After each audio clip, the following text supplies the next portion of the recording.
Thank you, Patty. Thank you so much for that introduction. Am I being heard well? Yes, you are. Very well. Okay. Great.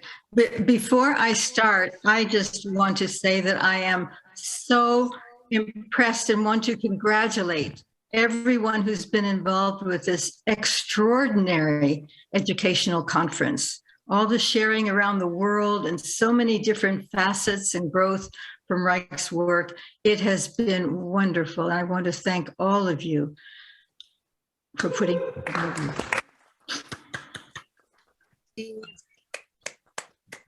Yes, indeed.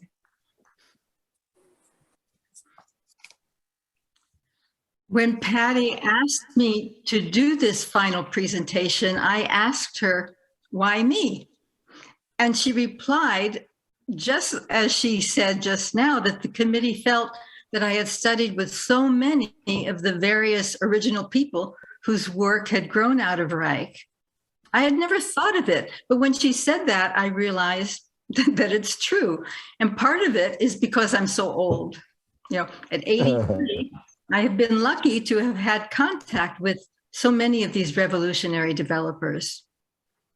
And in the process of pulling together all these details of my journey, I thought that the real title of this talk might be The Ordeals of One in the United States Who Wanted to Study Reich's Work Without Having to Become a Medical Professional. So to explain this, I must tell you a bit about my background and also about the background that influenced Reich. But first, I must warn you and apologize that my story and sequence of time and events will be jumping around a bit. There was so much happening in the 70s and 80s that it's impossible to give you a neat, smooth timeline sequence. So I invite you to please not hesitate to ask any questions at the end of the talk for any clarifications or anything you want to understand better or that something doesn't make sense for you. So in the late 50s and early 60s, I was an aspiring dancer in New York City and San Francisco. I also studied psychology at Hunter College and at the New School for Social Research. I read Freud. I saw therapists. I worked as a secretary to support my dance class habit and my therapy, but nothing really seemed to be deeply helping or deeply meaningful to me. And eventually I followed another aspiration of mine, and in 1965, I went to Asia to study, mostly in Japan, and I studied mostly its moving arts, kabuki dance, no dance, tea ceremony, matsuri, anything that moved, I studied. And then I entered a Zen Buddhist monastery and I spent 1.5 years in a, you might say, non-moving art. In 1968, I returned to the United States and I settled in San Francisco and started studying Taiji Chuan, which I had always wanted to study, but had never found the right teacher before I left. And I also began studying with Charlotte Selver and her husband, Charles Van Wicks Brooks, in the work called Sensory Awareness. One day in San Francisco, I was asked if I would take a 1-week job working typing for something I had never heard of, and it was Esalen Institute.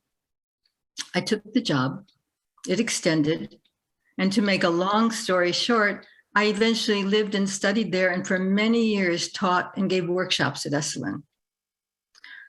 During the time I lived there, I had an unusual opportunity of meeting so many of the various practitioners and therapists who were presenting there. I could observe them and study with some of them. I remember the first night I was at Esalen in Big Sur, and Fritz Perls was having a workshop and I was permitted to attend.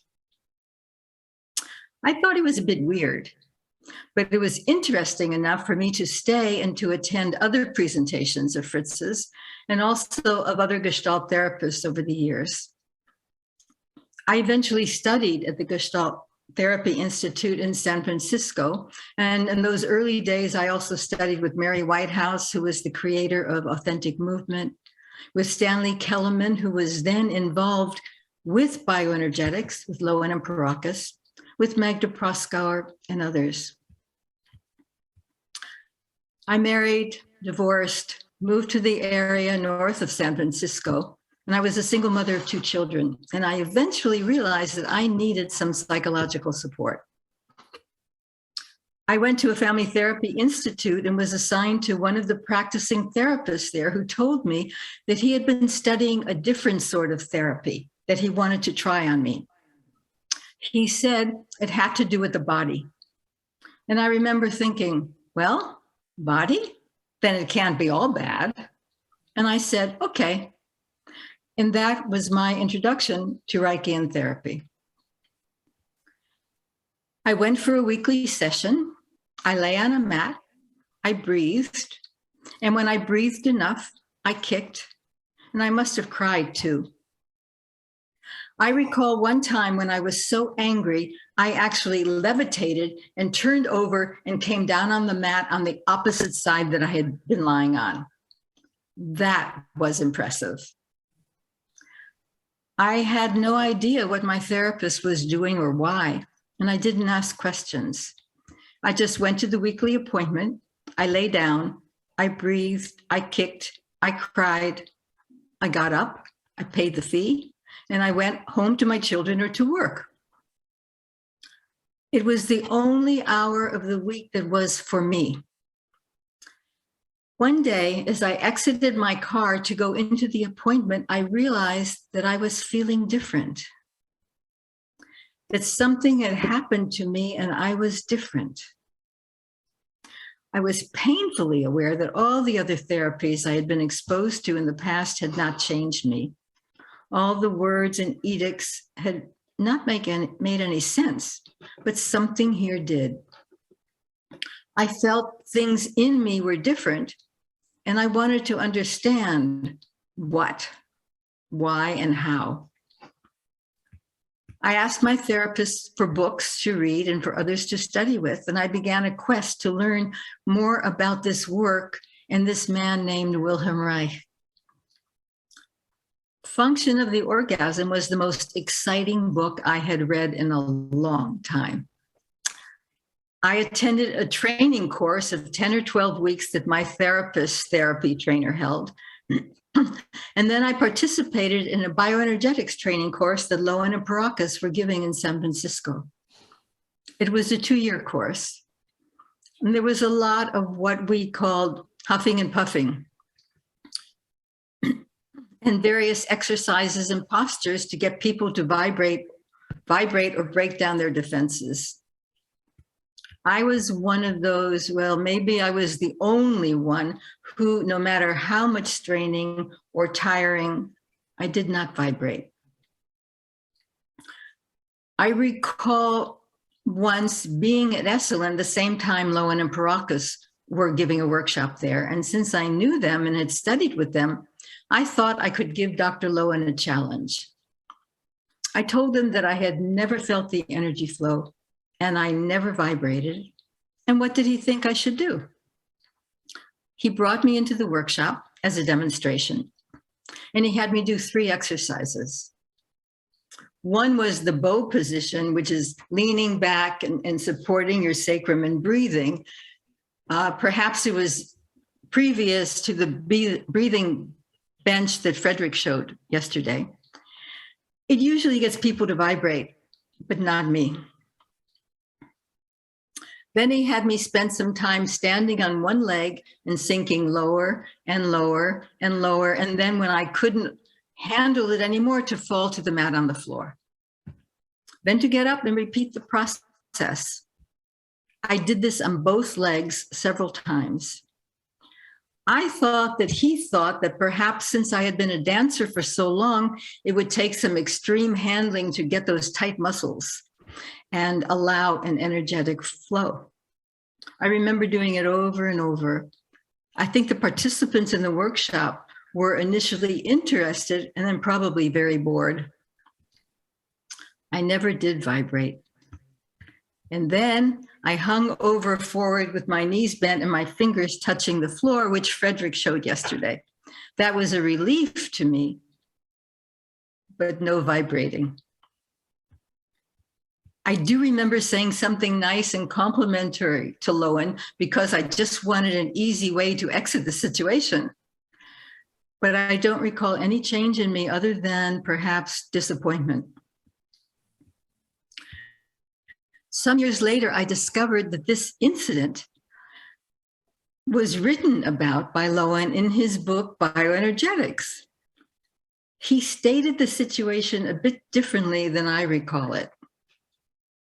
After the first exercise, he states in his book, quote, "Some people respond to the stress of this exercise by vibrating slightly, but not this person. Her legs were too tight and too rigid. She needed a stronger stress to break down the rigidity so that the vibratory movements could occur." End of quote. With the recent talk that we've had in this conference about the segments and up or down, I hadn't thought of it, but I realized that I was such a traumatized person that trying to get energy going in my legs, I was so tight and frozen, there was no place to go. Maybe my legs would have exploded or something. It just wasn't working and couldn't work that way. Interesting. I eventually felt there was something missing for me in that work, and I searched further. And I took courses with Gerald Frank and then with Phil Cucuruto in San Francisco. Cucuruto was a chiropractor who lived, worked, and trained people in Los Angeles mainly, and half the week he also trained and saw clients in San Francisco. I was accepted into therapy with him and into his training program, which lasted for 1 year. It was 1975 to 76. His son was also a chiropractor who also came to San Francisco weekly and taught us anatomy and physiology. And currently, his daughter is a chiropractor and has a practice in Berkeley, California. After completing this year of training and receiving the diploma and certificate in Reichian therapy from International College, I felt that I still did not know enough. So I repeated the program for another whole year. I didn't think I knew enough then either, but I didn't think repeating another year would do much. And there were others to study with. So from 1979 to 82, Al Bauman came up from Southern California and gave teaching workshops in Reichian therapy. He told us he had been a client of Reich's briefly, and that Reich had commissioned him to put some of his favorite poems to music. I was impressed by that, and I wanted to hear the music, but we never got to that. We also arranged special workshops for children where they huffed and puffed, and he taught them how to have spaghetti arms for the kids. Eventually, some ergonomists made their way to the San Francisco Bay Area. And the first I worked with was Michael Gans. I was glad to finally be working with someone who had certified training. I really did want to get some valid training, but as a single mother of 2 and working in 3 different career areas, I could not see how to manage that, especially if I had to travel to do so.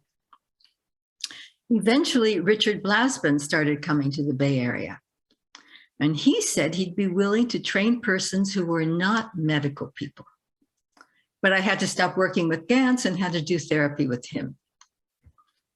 So as an aside, I know some of you know about Nikolai Levichov. I had been working with Nikolai for quite a while before Blasban arrived, and I think I may have been the one who told him about Nikolai. So I changed my therapy to Blasban, and eventually we did not enter into a teacher-student relationship. He did do a training for non-medical people, and I know of at least one whose practice is alive and thriving in Northern California. It is publicized as ergonomy, but I don't find any mention of Blasban or any other connections in the field. in any information about it. At the one conference that I was fortunate to attend in Rangeley, I forget the year it was, Morton Hershkowitz was on the stage in a panel, and he was asked, someone said, "Morton, how long are you going to do this work?" And he immediately replied, "As long as I love it." And I thought, that's the man I want to work with. And I did manage to get to Philadelphia and have some sessions with that magnificent man. As I mentioned before, during all the years from 1968, I was also studying deeply with Charlotte Selber and Charles Brooks in the work that she brought from Germany to the United States, and what she eventually called sensory awareness, which was to me just a simple approach of experience ourselves more clearly. It sort of felt like what I was doing in the Zen monastery without the bells and the rules and the rituals. Charles liked and respected Reich very much, and he had been in therapy with an orgonomist or a neo-Reichian in New York City. I'm not sure. He had read a lot of Reich, and many of his friends were in that field, and we talked about it. So from 1976, I was prompted by my teachers to open my practice and work with others. Everyone I knew was calling their work Reichian therapy, even though we knew Reich didn't want the work to be named after him. It bothered me to be doing something that Reich would not have liked, but I appreciated very much to be associated with his name. And over the years, almost without my knowing it, I also integrated the sensing work into my working with clients.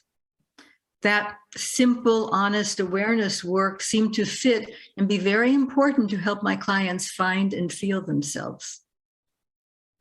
And in my quest to be as real and honest as possible, as I integrated what I received from sensory awareness, which I sometimes call somatic awareness, I integrated it into my clinical work, and I felt I didn't want to just call it Reichian therapy.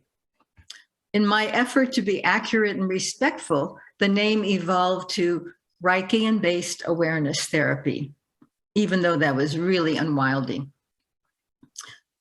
In fact, it seemed to some of my clients that my work was a combination of meditation, which was actually the sensory awareness work, and energetic release. And in 1982, I gave a workshop in Japan for the Center for Bioenergy with exactly that title, Sensory Awareness and Reichian Release. And just a note, Eva Reich presented at that same center in 1984 when she traveled to Japan. My work seemed to help my clients deeply and relatively naturally, and I felt good about the way I was working. But after some years of living with that unwieldy name, I eventually called my work Somatic Reclaiming.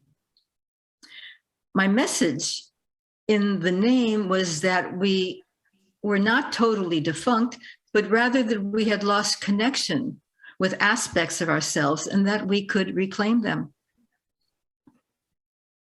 So Patty mentioned this, but I'll say a bit more. I taught at the California Institute of Integral Studies in San Francisco for 25 years. In fact, when I started there, it was the California Institute of Asian Studies, and when they got accreditation, they changed their name.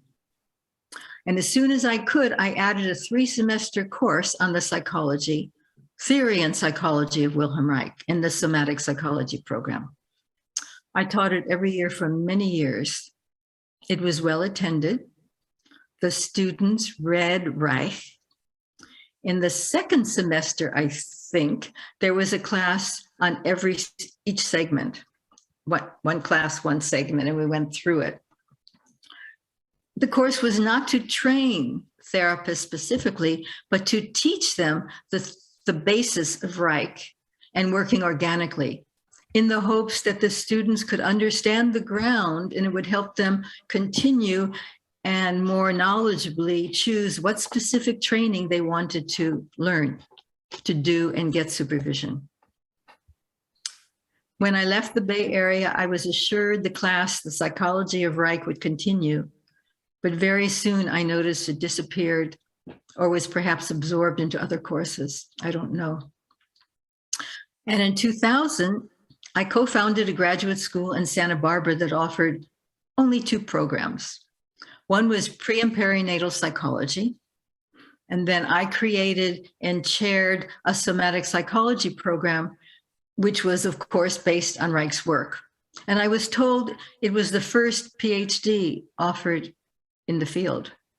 That school is no longer in existence. There have been so many important developments and derivations of Reich's work, and so many of them have been presented here in this amazing conference. Over the years, there were so many more who took some of Reich's work and incorporated into what they were doing or wanted to do.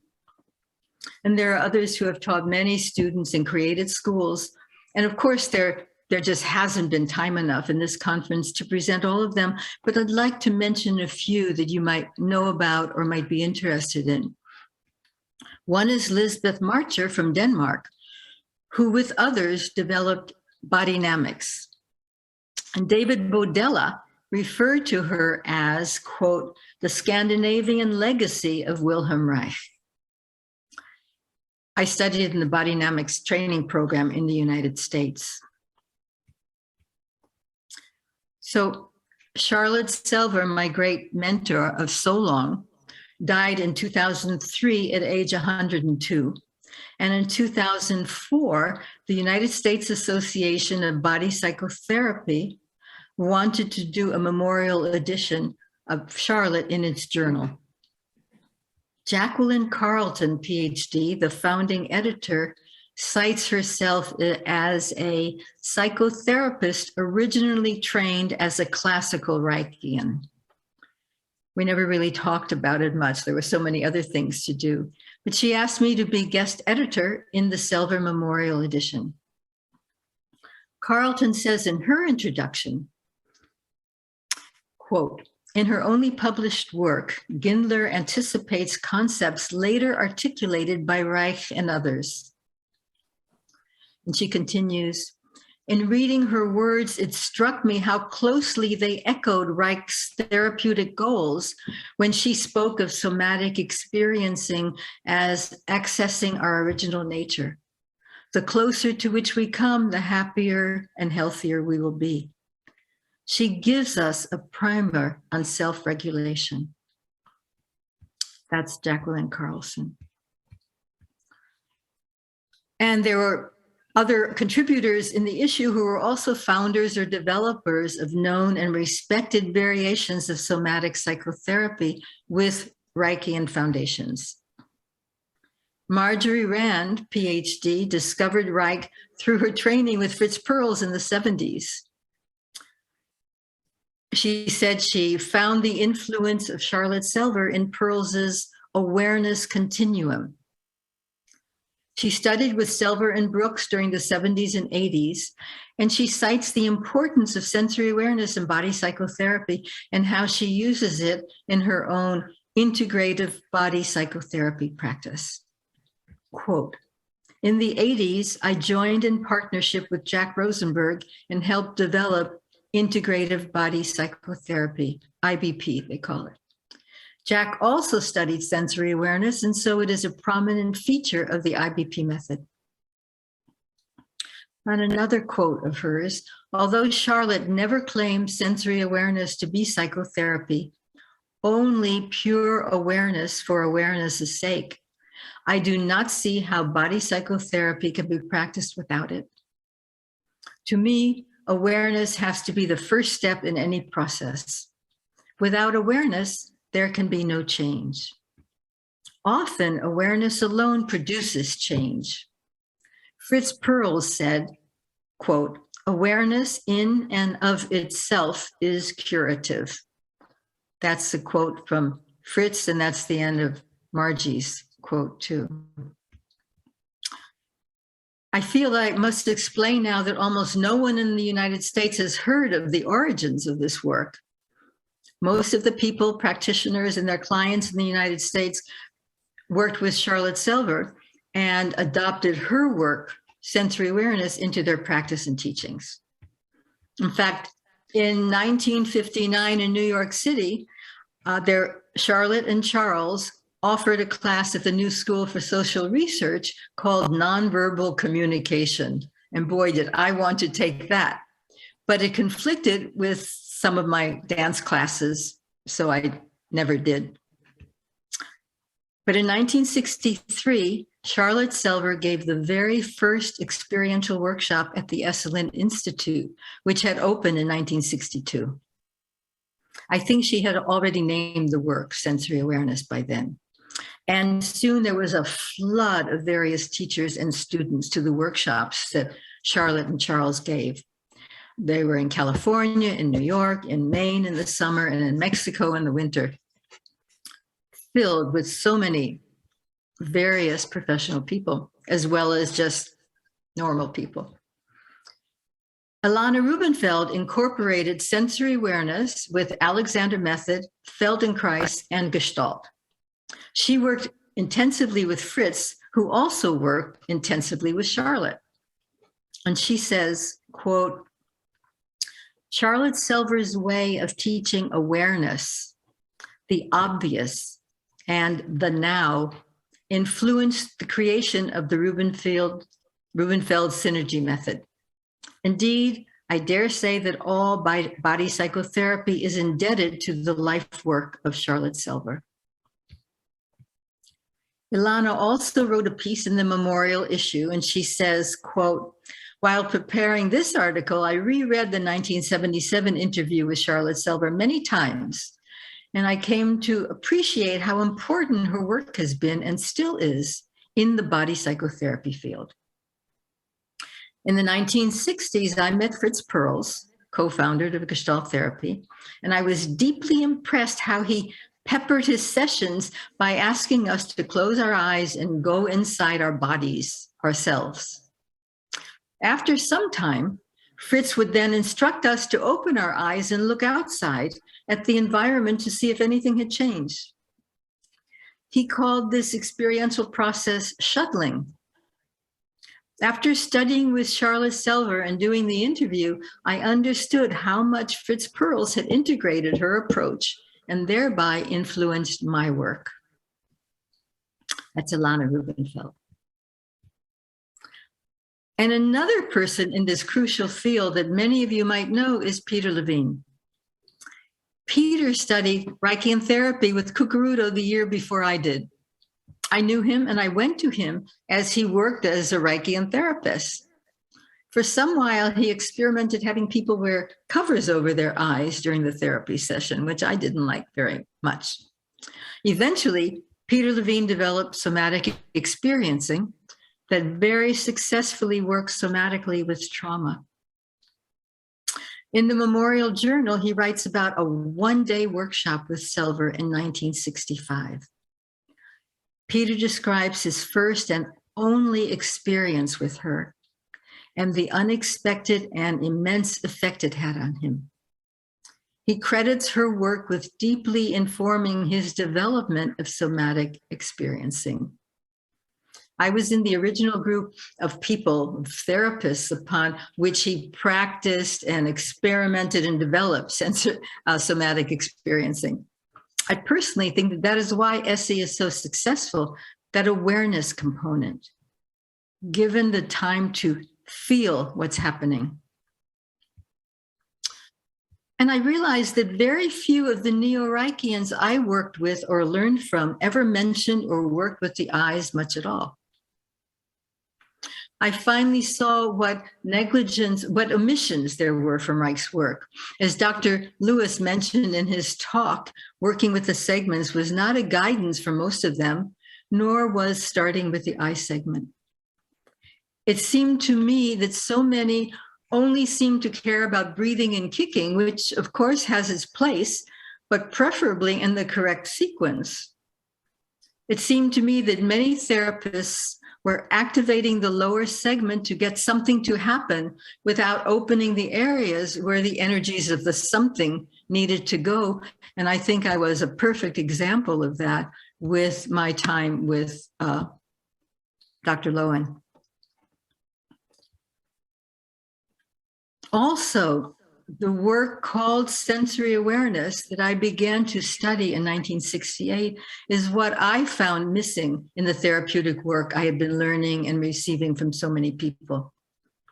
The sensitivity and the honoring and acknowledging of the inner feelings, the respect for what was happening and what needed to happen. I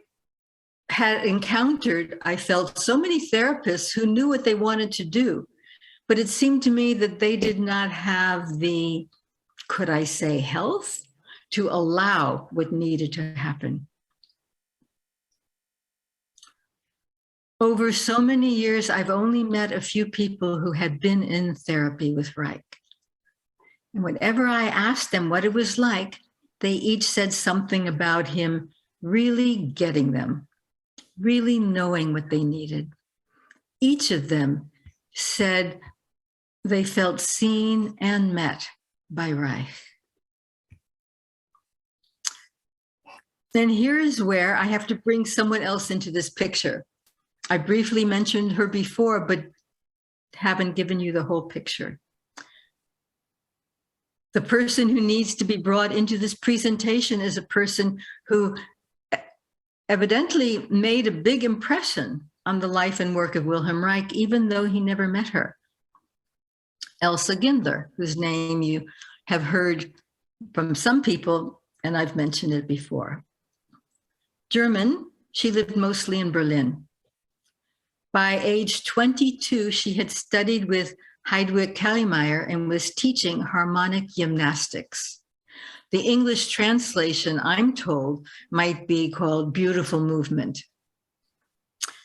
Gindler was young and poor, and in 1909, when she was 24, she was diagnosed with a serious condition. Most of us think it was tuberculosis, but we have no proof, no facts about that. One of her lungs had collapsed, and her doctor told her to go to a spa up in the mountains where like so many people were doing. And she couldn't do that. And if she couldn't, her doctor said, go home and get ready to die. Elsa Gindler thought differently. She thought that if she paid attention, if she really paid attention, perhaps she could understand her physical being and do what was needed to heal. She went back to her family home. She became a vegetarian, and she paid attention. I was told that she felt that she could rest her diseased lung enough so it could heal. 1 year later, back in the city, when her doctor examined her, he could find none of the disease in her, and he called it a miracle. That experience changed Gindler, and she no longer wanted to teach people beautiful movements to do. She wanted to help them find their own true way of moving and living. So Gindler was born in 1885. She started teaching this newer work in 1912. And just to give you some perspective to the field that we're in, 1912, Reich was 15 years old. And she held her first training in this new work in 1917 and 18, where Reich was 20. Over the many years, she never named her work. It is said that when she was asked, she would say, I work with the whole person.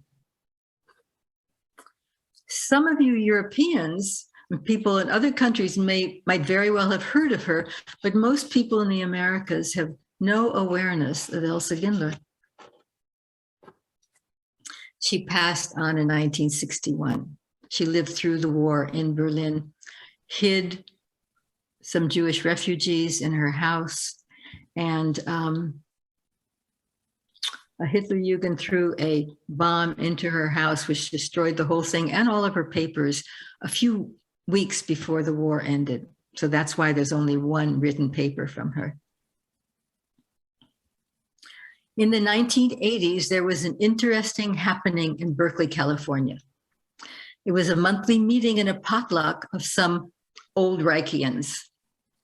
I do recall having heard about a commune or collective or something like that related to Reich that had been in Big Sur. And some years later, now remnants of the group were meeting monthly and discussing a topic or having guest speakers. One night in 1984, Eva Reich presented. She was in California on her way to Japan to start her 8th teaching trip around the world. And after her talk, she needed a ride to the airport. This was Berkeley. San Francisco was a far away. I lived in the opposite direction. I had 2 children with a babysitter there. It was a long distance, and I offered to give her a ride to the airport. And it was dark and it was raining, and we got stuck in traffic. And we talked and talked and talked. And in our talking, she eventually asked me what I did. And I thought, uh-oh, now I'm in trouble, because I knew that Reich never wanted his therapeutic work to be named after him. So I told Eva that even though I had been trained and certified in what we on the West Coast call Reichian therapy, I had begun to integrate another kind of work into my therapeutic process. I told her that the work was called sensory awareness, that Charlotte Selver was my main teacher, and that her teacher in Europe had been Elsa Gindler. And then I gritted my teeth and held my breath, waiting for whatever would come from this dynamic woman. And I was surprised and relieved when she explained, "Oh, how wonderful. My father would be so very glad." She said glad or happy. I can't recall which word she used, but I recall the relief from her response. And she proceeded to tell me it was a great ride to the airport. She proceeded to tell me that she remembered being a child and going on hikes in the mountains with her mother and father and their best friends, Otto and Claire Fennikel, and that her father would keep asking them about the classes they took with Gindler. And he would say, "Now tell me, what is it that you do?" I've heard that story from her over and over. I love it. When Eva returned from her travels in 1985, I began attending her workshops that she gave regularly. The various ways Eva worked were a mixture of influence from her father and her experiences with him, her own developments, and other practices that were meaningful to her. Eva was very open to whatever she felt would work and was not afraid to try anything. I do remember her having me lying on a mattress and putting another mattress on top of me and having all the other workshop members lie on top of that to weigh me down while I tried to extract myself. She had a great focus on working with infants in the butterfly touch massage or baby gentle massage, which matched very well with my studies and practice of pre and perinatal trauma therapy and my working with what I call big babies and little babies. Eva included practices such as metamorphosis and another energetic way of working with the feet, whose name I can't recall, but was very subtle and very powerful. Eva insisted on calling her work gentle bioenergetics, which I tried to persuade her to change because I felt it was too close to Lowen's bioenergetics, but she was adamant in using that name. Talking with Eva over the years was very wonderful for me. She remembered her pleasures relating to the Gindler work, and in our subsequent talks, she was very clear how she felt her father and his work were influenced by Gindler's work. Eva herself was sent to children's classes that Claire Fennikel taught. Eva called it a Gindler school. And she has told me about how much she loved the way she was encouraged to use her body and be active and creative. She mentioned many times the thrill of being able to crawl on top of tables and under tables and in chairs and everything, and doing whatever she wanted. She stated numerous times that she did not think that her father would have begun to work with the body, and especially the breath, if he had not been influenced by the Gindler way through several of her students. Most specifically, was Elsa Lindenberg. And throughout all these years, many of us have wondered, how did it actually happen? David Bodella had told various peoples that Annie Reich took Wilhelm to some of Gindler's summer classes. When I heard that stated in a presentation at the European Association of Body Psychotherapy in 2008, I knew it was not true. And after the conference, I created a bit of chaos when I challenged it. I didn't bring it up in the conference, I would have been killed, but I challenged it, the speaker and others, and it brought about some subsequent research with some European colleagues. And Bodella rescinded, saying he must have misunderstood what someone had said. Our research grew and eventually developed into a fine article by three of us entitled Elsa Gindler and Her Influence on Wilhelm Reich and Body Psychotherapy. It was published in 2009. And it's on my website. One of my sensory awareness colleagues did an interview with Claire Fennikel in 1978 that has almost answered some of the questions for me. So Claire was Otto's wife, and she was one of the earliest students of Elsa Gindler, long before she met Otto.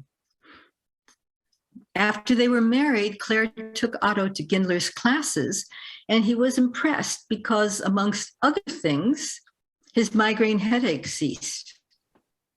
He continued sessions with Gindler, and also Otto would have Claire speak to his psychoanalytic groups about the Gindler work. In this interview, Claire gives us some information about how Reich became more informed about Gindler's work. She says that when the Reichs came to Berlin, Annie Reich became Claire's pupil. And she says, and this way, Reich learned about Gindler work. And Claire also says that when they were in Norway, Wilhelm Reich and Elsa Lindenberg, Reich sent, quote, his girlfriend to me to take lessons, which she did. And the story is that his girlfriend was a Gindler pupil, not a teacher, but a pupil who had worked with Gindler.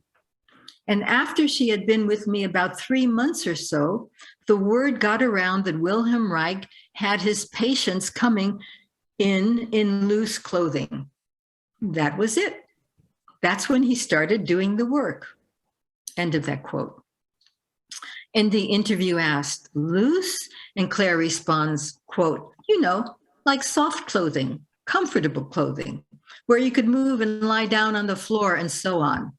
That is how Reichian technique developed. And that's the biggest bit of information I've gotten, the closest to that. And it was like finding gems that I've been looking for years. So Reich left Europe for the United States. Lindenberg stayed in Norway. I do know that after the war, she returned to work further with Gindler. And one year she came to Mohegan Island, Maine, where Selver gave her summer classes. Eva Reich went down to visit Elsa. And she also visited Elsa at the end of her life when she was in a hospital or some sort of situation. So I'm using the terms body psychotherapy and body psychology. I use them, they've been used so much in this conference and elsewhere in related fields, and it's almost impossible not to. But I have to admit that I do dislike these terms because, as we all know, it's not just body. It seems some people are now focusing on the body and forgetting that the mind or consciousness is still a part of the picture as well. Changing. I prefer to use the name somatic psychotherapy or somatic psychology. My understanding is that the term somatic was coined in the 70s by Thomas Hanna and was understood to take the Greek word soma out of just meaning the body and extend itself to meaning experiencing the body from within. And that can mean that we are including and connecting both mind and body, hopefully integrating our whole being. I've been speaking loudly about this, and you might say complaining for many years about the usage and for the usage of somatic psychology or such. And I was thrilled to hear Dr. Lewis's words Wednesday that Dr. Reich was, quote, not body oriented, but was interested in the whole organism. Hurrah. In 2006, a huge book was published in German. The title of the book was, in English, Handbook of Body Psychotherapy. It sold well, and I think it's been reprinted 2 times. I was told that the first chapter was about Reich, and he was being titled as the father of this field. And I was honored to be asked to write a chapter about Elsa Gindler being the mother of this work. There's also a chapter entitled Emotional First Aid by Eva R. Reich and Judith O. Weaver. The editors really wanted something written by Eva, and Eva did not want to do any writing or work like that at that time, so she asked me to do something. And she gave me permission to edit an article that she had written in the past for the journal Energy and Character. And I did, and it's very, very good to have her in the book. In 2015, the book came out in English, greatly augmented. It's 94 chapters, over 900 pages. And in English, the title of the book is Handbook of Body Psychotherapy and Somatic Psychology. And when I saw the title for this book, I was surprised and pleased. Recently, I looked up the handbook online, and I was shocked to find at the end of the introduction, to find this statement. I quote, "We want to point out that we have decided to use the term body psychotherapy for this handbook, as its use has become established in the large international and national organizations. It must be noted, however, that this name is still open to debate. For many colleagues, and in parentheses, they say, for example, Judith Weaver, close parentheses, the term body holds a limiting connotation that goes against our intentions. I was shocked, and I must admit that I am now a fully publicly acknowledged curmudgeon, but I think it's for a good cause, so I think it's okay." You know, I'm looking at the time. I've been talking a lot, and I'm thinking that as I mentioned the Gindler work and saying that we are so lucky it influenced Reich, many of you may not really know what I'm talking about. The wonderful thing about this work is that it's not very unusual. It's easy for anyone to partake if you want to. It definitely was what was missing in my experiences with so many various trainers and therapists. It is what Wilhelm Reich picked up from Elsa Lindenberg, what Eva Reich had in her from her early exposures, and what we all have in us from our early times, prenatally and postnatally, and what is unfortunately taught out of us or trained or traumatized out of us. And what, if we have time, I would like to share even a little bit with you. David, do we have time? It's about 55 minutes, yeah? We have 35 minutes. Well, we need a little bit of a break, so 25 minutes. And if there are any questions, so just a bit. Thank you. So, so many different versions of this work, Reichian work, orgonomy, vegetotherapy, other names too, often begin working with the breath. Sometimes now it's just called breath work. There's so many different ways of working in one similar area that is so natural and so easy to mess up, so easy to ignore. And it's also so informative about our conditions So I'm going to ask you some questions that might just trigger something or make you respond. And if you have anything you notice or anything you want to say or share, please do unmute yourself. But I'm wondering, this is the middle of the fourth day, we're almost finished. While I've been talking, and so many other talks in this conference, I wonder if we've been aware of our breathing. Are you aware of your breath right now? And me asking you, of course, probably directs you to your breath. And I wonder what you're feeling, what your experience is of yourself, of your breathing right now. In this work, there's no wrong. It's just whatever it is and whoever we are at the moment. So when I direct you to your breath, I wonder what that does. Does that change your breathing?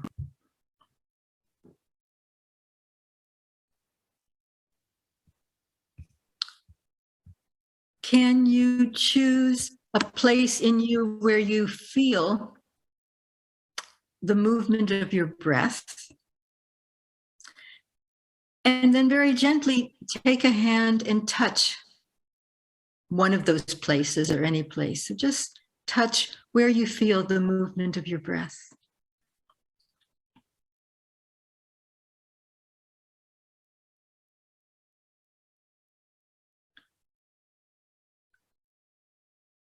And what does that touch do? Does it change your breathing?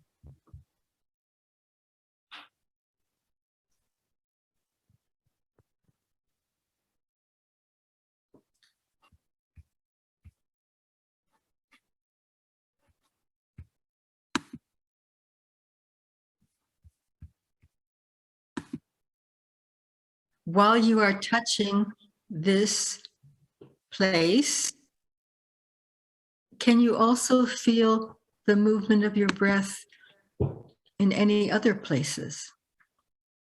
Just notice. That's probably what I say most of all, just noticing. What is your experience of yourself and your breath right now?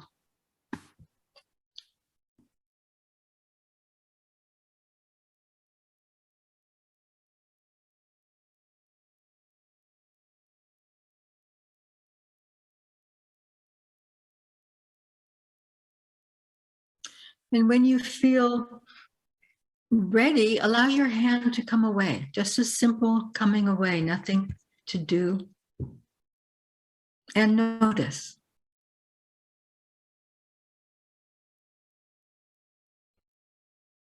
What happens?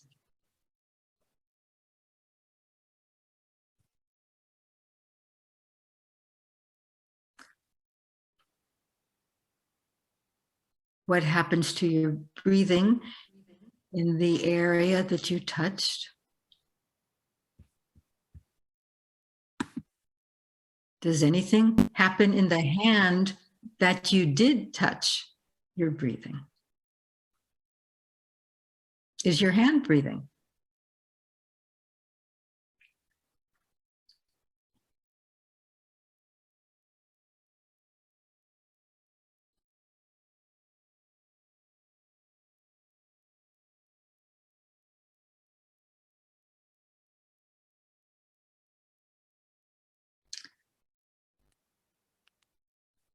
Is there another place where you feel the movement of your breath that you would like to touch with your hand? Same hand, or a different hand, whatever. Allow yourself to touch maybe a different place or the same place if you want to.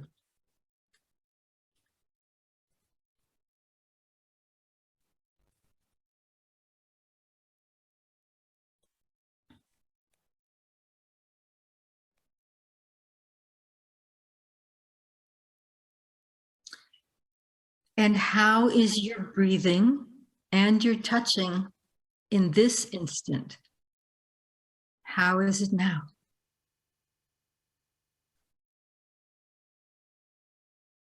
Is it different from the place you touched before?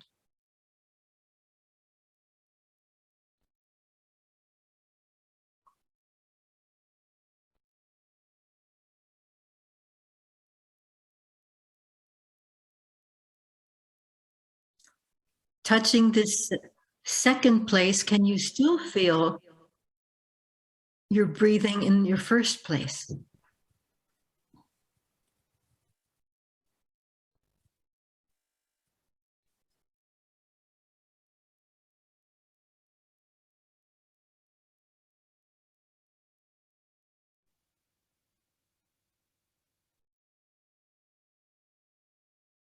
And again, simply taking your hand away, how is your experience now?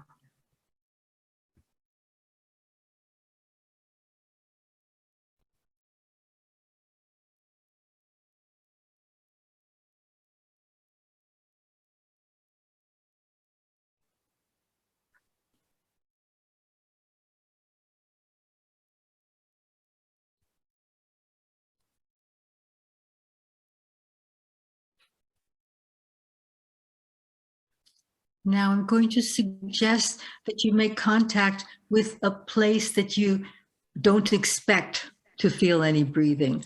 Maybe the top of your head, maybe, I don't know, your knee, wherever. Another place where you don't initially feel breathing. That's not what's drawing you there. Your knee, your elbow.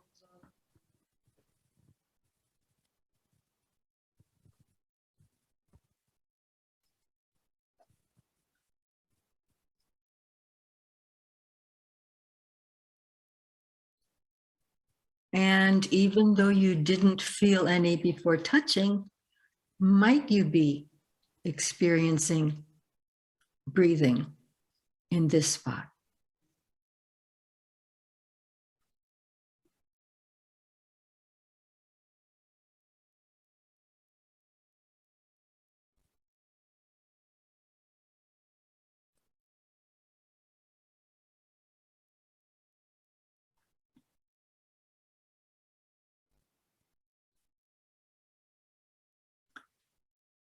How about taking both hands and putting them on your cheeks? Where I don't know you, but I don't expect to feel breathing here, more in and out my nose or my belly. What is your experience of your contact with your cheeks?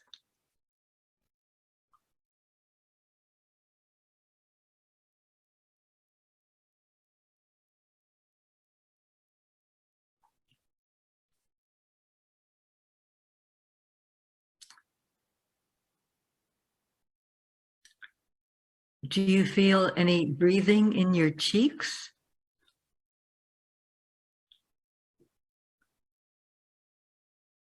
Do you feel any breathing in your hands?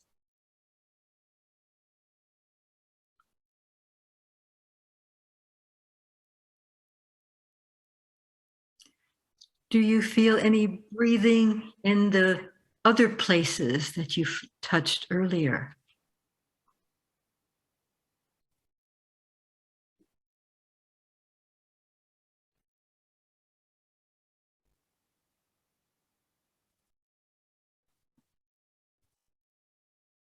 And then again, very simply coming away.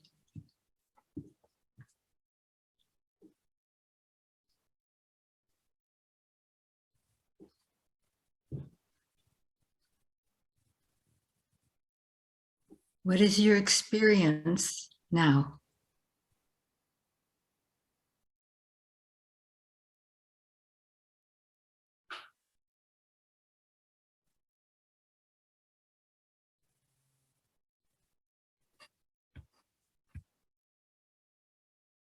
Is your experience of your breathing anywhere? different.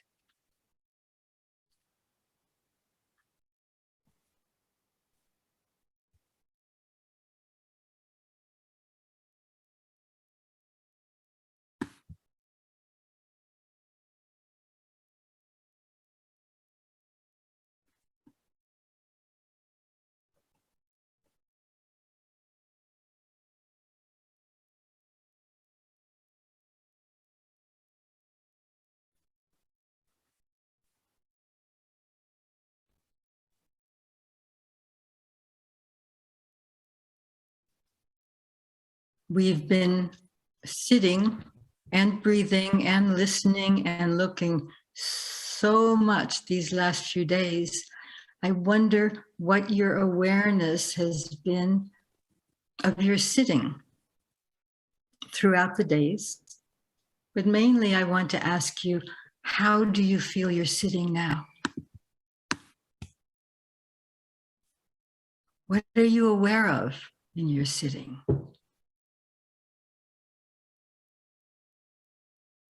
The breathing, maybe? How about your sense of weight? Can you feel your weight and how you make contact with the chair? Maybe in your buttocks or your legs or your back.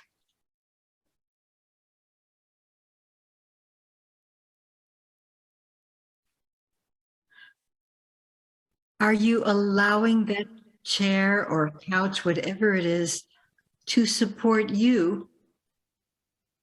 Or are you holding yourself up?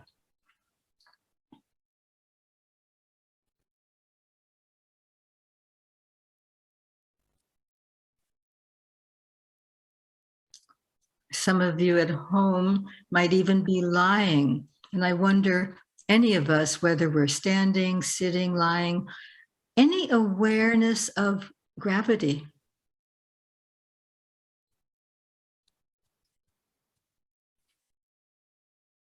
How much work are we doing in holding ourselves up? And do we really need to, or can we, what if we let go and let what? The earth hold us up, the chair hold us up, the floor? How would that feel to you?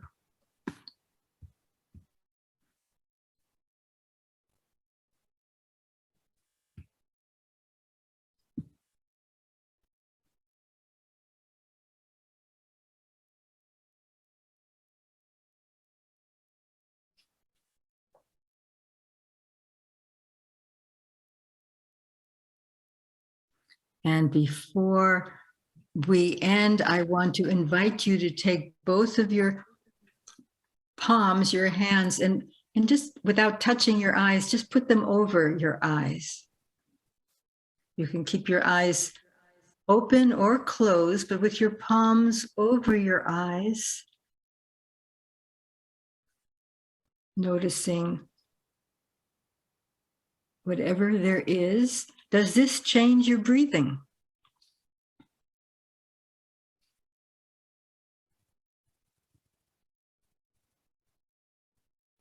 Does this change your sitting?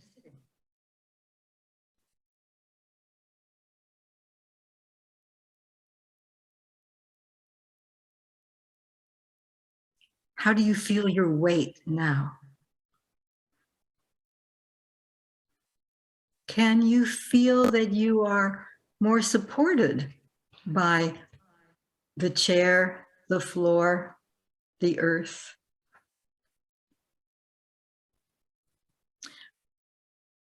And with your palms still over your eyes, can you give up any activity of looking or working your eyes and just maybe let them breathe, maybe let them rest?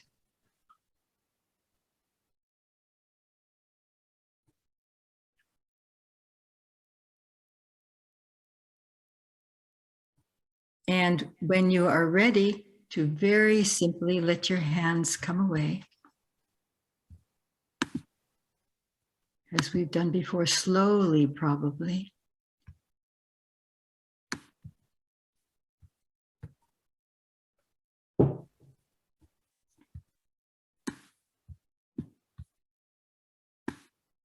And what are you experiencing now?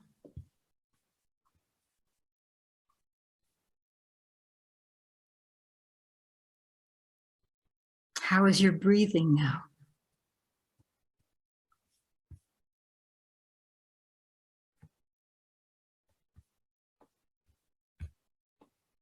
How is your sitting now? How is your hearing me now? Is that changed?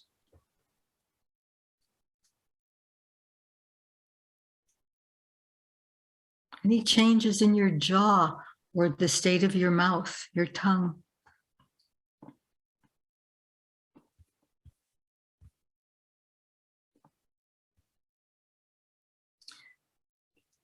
So thank you for exploring with me. I'm looking at the time and I'm very aware. And I would like to hear if anyone has any response. But to end, I would just like to share with you a quote of Reich that I found on the back flap of the paper cover of my hardbound Children of the Future. And it struck me. And he says, "Let the children themselves decide their own future. Our task is to make them capable of deciding for themselves and not to destroy their natural powers to do so."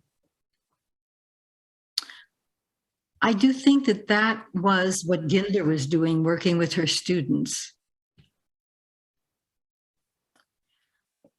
She didn't work with children, saying it was the adults who made the problems for the children, so she felt she needed to work with them.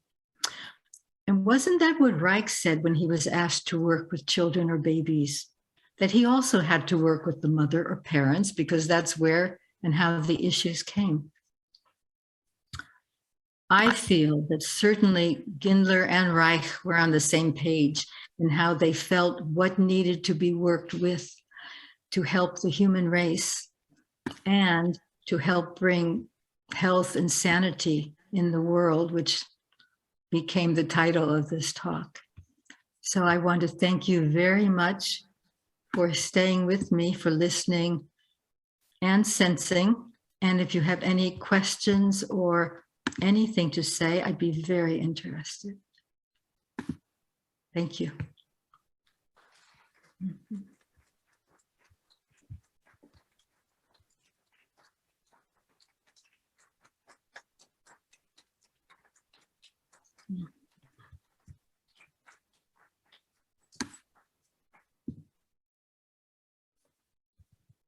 Okay. You may not have heard the applause very well, but there was considerable applause. Thank you. We have a question in Spanish. Thank you.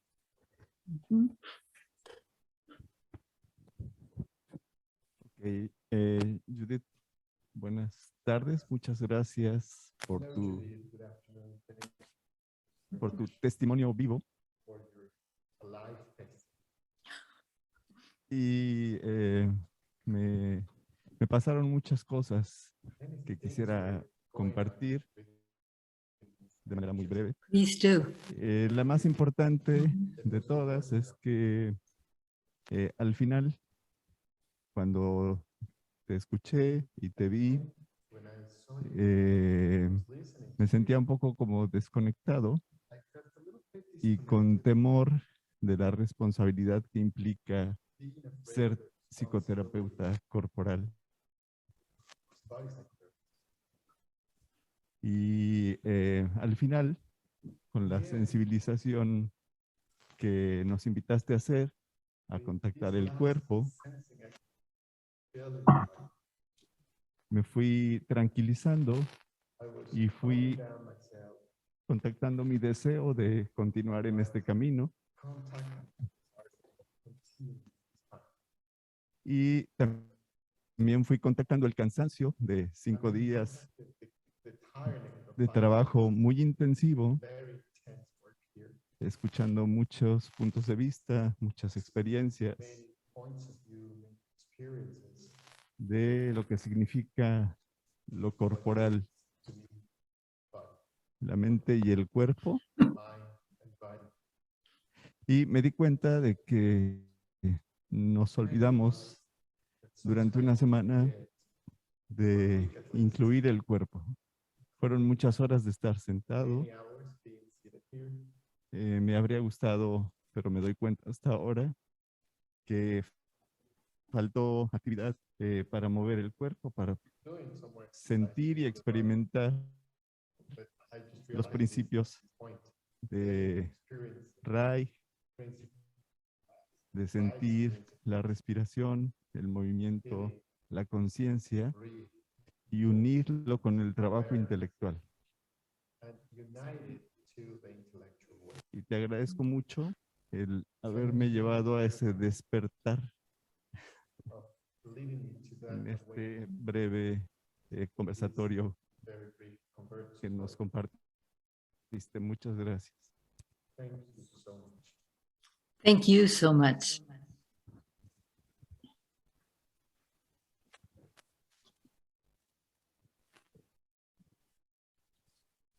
Hi, Judith. I have a question that's related to your earnest feelings about the term somatic psychology as opposed to body psychotherapy. Through the course of the week, we've heard some people talk about patients and some people talk about clients. And it seemed to me most of the time you were talking about clients. And I mean, in some ways, I think your concern about the terminology is connected to the whole big question of the medical model versus what at least one person called the educational model, and how differently that conditions your interaction with the person in the room with you. I wonder if you'd like to say anything about that subject. Well, I have never used the term patients because that makes me feel like there's something wrong with them. I mean, doctor, patient, that makes sense. I don't want that dichotomy. Clients is what I've always used. And I think that's important. Many times when I worked with people, I felt they were put on a pedestal, or I put them on a pedestal, and I was down below, and I tried to do the best I could, that they want you to be a good girl, that they wanted me to. I don't think that really helped. I don't think it enhanced my endeavors towards health. So I think words are very, very important. I'm not a word person, I'm a movement person, so I have trouble with words, but I also think that they're very, very important. Just a little bit like that, like body work. I used to start all of my classes in graduate school telling my students that I had to share with them a great prejudice I had, and it was that body work was what I had done to my car. They got it.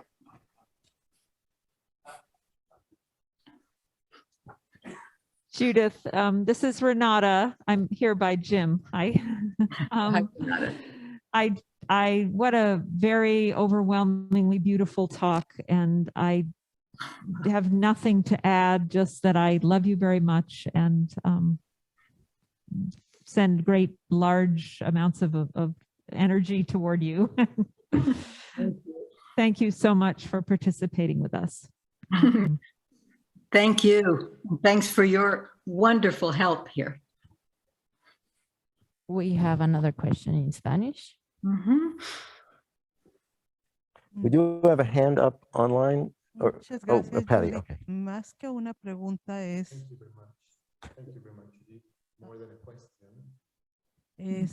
yo me he hecho muchas veces esta reflexión de clientes o pacientes. En realidad en español paciente viene de esperar. Y eso hace un sentido diferente. Porque cliente es alguien que hace un contrato económico.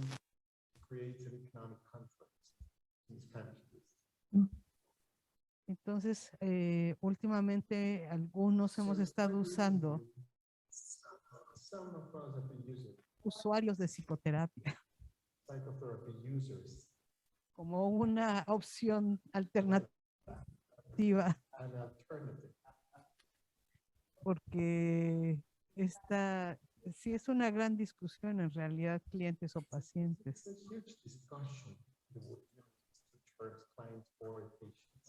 Hasta donde yo tengo conciencia es Rogers quien introduce este uso de la palabra cliente ampliamente en los Estados Unidos. Entonces, bueno, era más un comentario. Gracias. So important for us to be aware of where we are and what we're saying and how we're working. One little word makes a big difference. That's why body work drives me nuts. Thank you, Patty.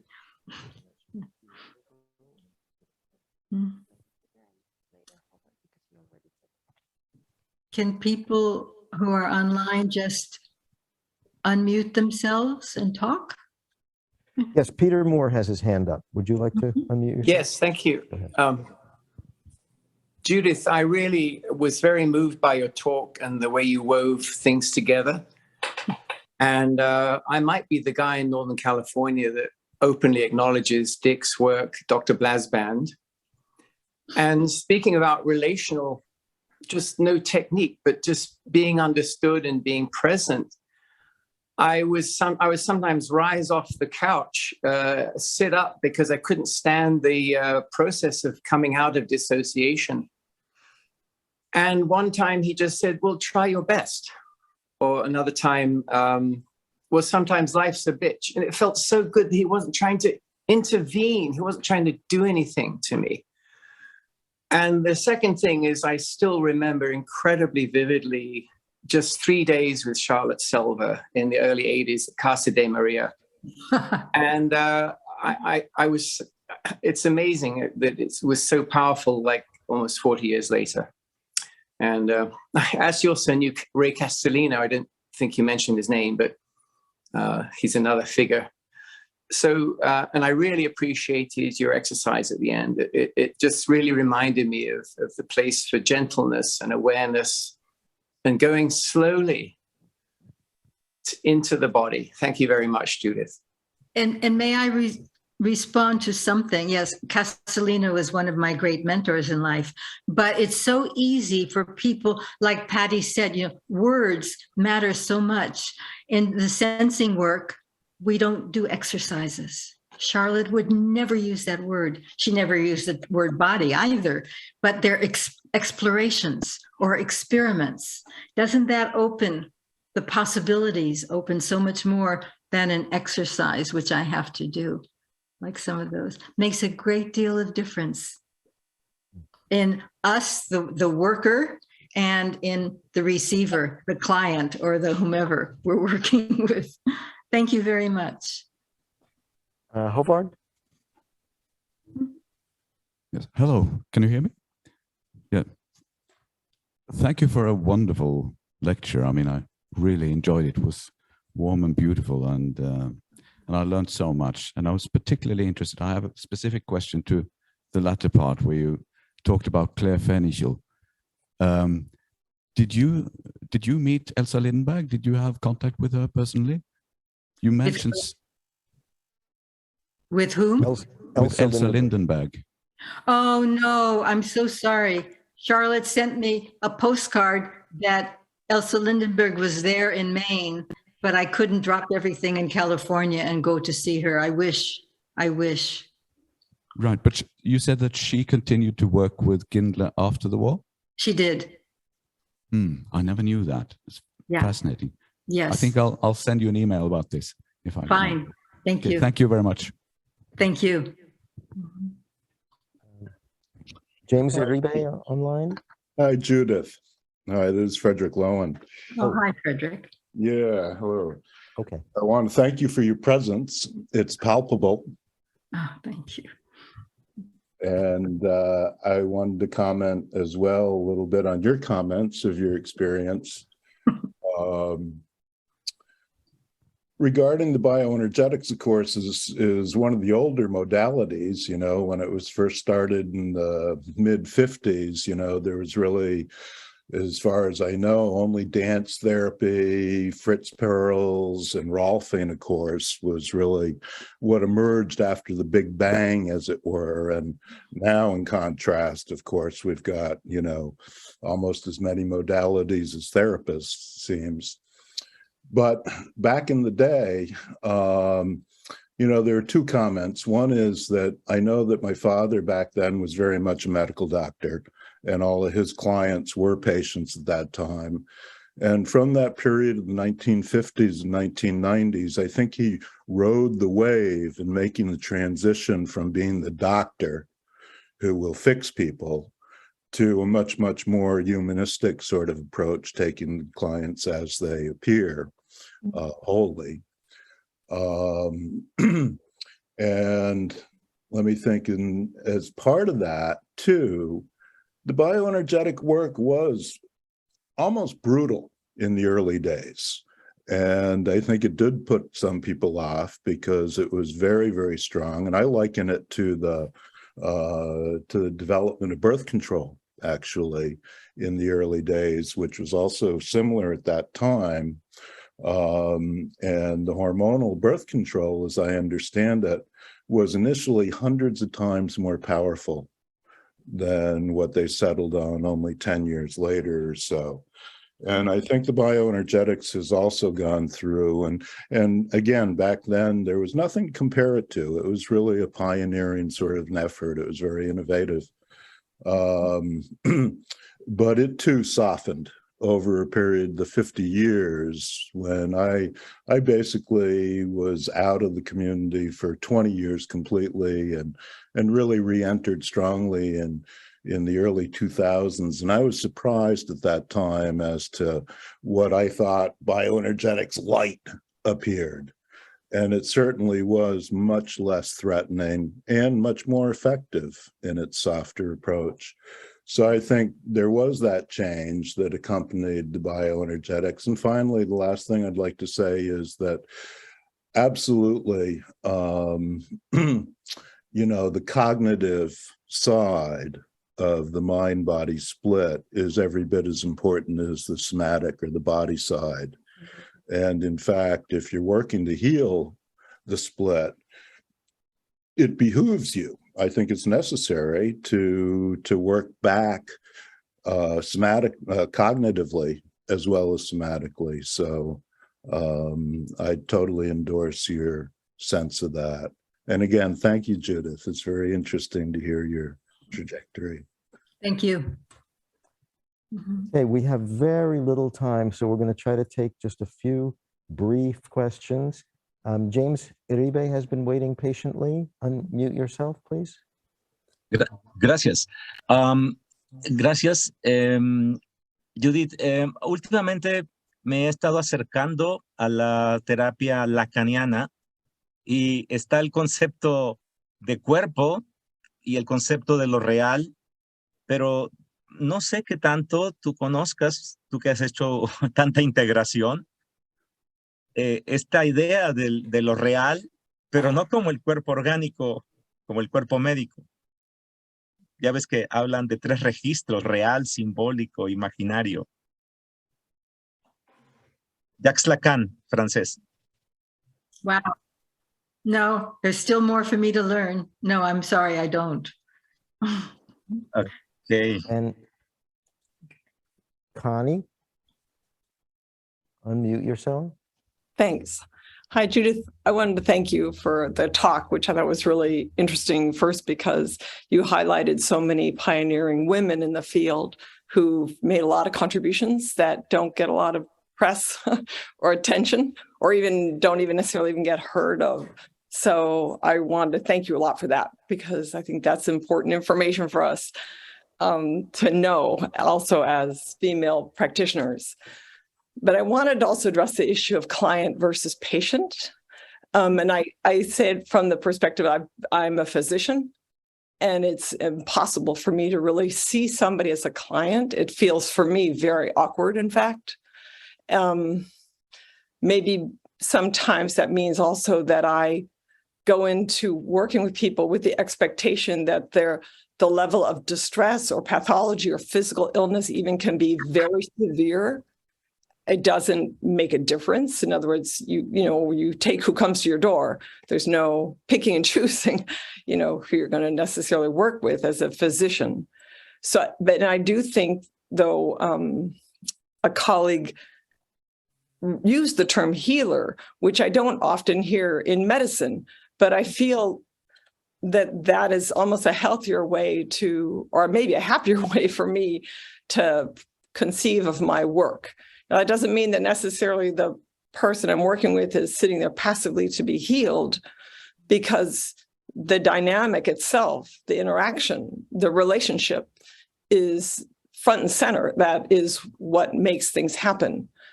And and in many ways, I could imagine a lot of women have struggled with the whole issue of patriarchy and male domination, and the sense that therefore, because it's a male doctor, they're to be given authority and told, they can tell us what to do, and that a lot of women push back, or people in general, against that kind of authoritarianism. But I do feel there is still a place for clinicians to assume some role of responsibility, I could say. Somewhat. Yeah, I mean, I often think it's kind of a miraculous thing in nature that when a child cries, the mother's milk lets down without even any thought needed. Mm-hmm. And I often think about healing as being essentially kind of a instinctive response on the part of the healer when they sense that there's need to be healed. Mm-hmm. And it really ultimately doesn't matter maybe how you, what your trained title might be or your licensing might be. But I do think there's a need for some, I guess, the use of that term too, of acknowledging that there is some differential. I think it sometimes can help also a patient, in this case, feel supported and cared for, and temporarily maybe dependent, which for some individuals can be hard to do. To let themselves be carried, so to speak. Yeah. So, thank you for that. And there's so many things to think about. Who are we? Where do we come from? What are we wanting to do? I personally have trouble with someone calling themselves a healer, because I think that takes the power away from the patient or the client or the whatever. I'm not the healer. They are their healer. I can assist them and maybe direct them and maybe suggest several things, but I don't heal people. We all have to heal ourselves, and that's part of our great journey, isn't it? Well, I guess I've assumed that even when I'm acting in the role of a healer, any healing is going to have to take place in the individual for themselves. There's only, I can't give them my body part. That's not the package. I've always thought of a healer more as the person to help initiate the process, but that the person doing the healing is themselves proactive, involved in it.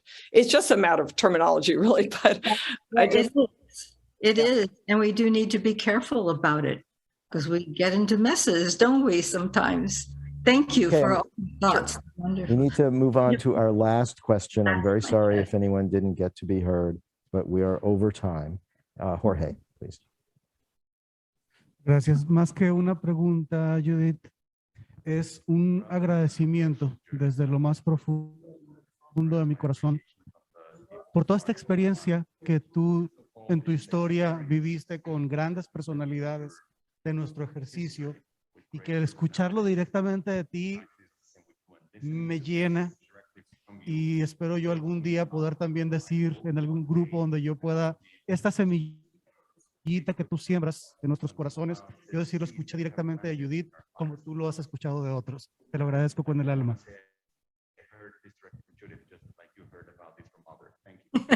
Yes, we all, I think, can agree with that. Thank you so much.